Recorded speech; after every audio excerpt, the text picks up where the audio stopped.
গুরুদেব উনি মঞ্চ দর্শন করছেন দুলাল দাস মহাশয়, তার হাত ধরে আজকে আমি এখানে এসেছিলাম। আজকের দীর্ঘ যাত্রাকে হাতি হয়ে আমি সত্যি গর্বিত।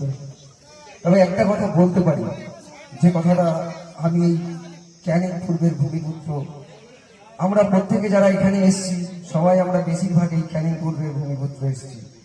এখানকার যে পরিস্থিতি, এখানকার যে তাণ্ডব, এখানকার যে শোষণ, এখানকার যা মানুষের যে অত্যাচার, সবাই আমরা সাক্ষী। কিন্তু এখান থেকে আমরা একটাই জিনিস, আমার মঞ্চে যিনি সঞ্চালক আছেন বাপি মণ্ডল বলেছেন যে মৃত্যুকে আমরা ভয় পাই না। তাহলে একটা কথা বলি, যে 19 শতাব্দী নবজাগরণের দিনকে আমরা দেখেছিলাম, একজন 19 বছরের ছেলে ক্ষুদিরাম, তিনি বলছেন একবার বিদায় দাও গো মা, ঘুরে আসি, হাসি হাসি পড়বে ফাঁসি। আমরা এই প্রেরণা কোথায় থেকে পেয়েছিলাম জানেন? আমরা শ্রীমদ ভাগবত গীতা থেকে পেয়েছিলাম।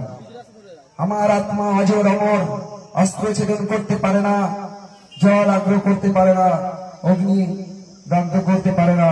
আমরা সেই বংশজ। আমরা আমাদেরকে কেউ কেউ বলছে আমরা নাকি দুর্ভাগ্য নিয়ে জন্মেছি। আমি সেই ব্যক্তিদেরকে বলছি, আপনারা কোথায় কোথায় ঘরের মধ্যে লুকিয়ে আছেন? সাবধান হয়ে যান। আর একজন ব্যক্তি, নপুংসক তাকে বলি আমি, যে দিদির কুলঙ্গার সন্তান, সেই কুলঙ্গার বলেছিল যে ওই কি আছে হলদার জাহাঙ্গীর খান, ও বলেছিল নাকি চুল্লি বানাবে। আরে ভাই, তোকে চুল্লি বানাতে হবে না। আমরা এই সরকারের কাছে দাবি রেখেছি, আপনি থানা বানান, আপনি দরকার হলে জেল বানান, এদেরকে সব গ্যারেজ করুন। আমরা চাই না কি চাই? জেল বানানোর কথা বলতে পারি। এই সমস্ত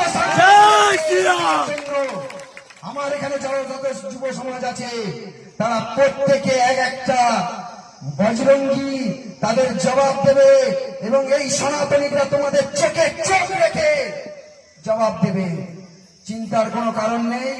আমরা দেখছি 4 তারিখের 12টার পরে কিছু মানুষ গোলাগুলি করছে, তারা গুলিয়ে দিতে চাইছে। বন্ধু, এদিন ভুলে যান, এটা ভারতীয় জনতা পার্টি আর আমার এখানে যারা বিশিষ্ট কার্যকর্তারা আছে তারা নজর রেখেছে। আমরা কোন দুশ্চিন্তা করার কারণ আছে? বিশ্বাস হচ্ছে না? কি হচ্ছে বলুন? যদি দাবি থাকে, আমি মনে করি এখানে যারা বসে আছেন দীর্ঘদিনের লড়াই নেতা এখানে উপবিষ্ট আছেন, যদি কোনো প্রশ্ন থেকে থাকেন অবশ্যই করতে পারেন।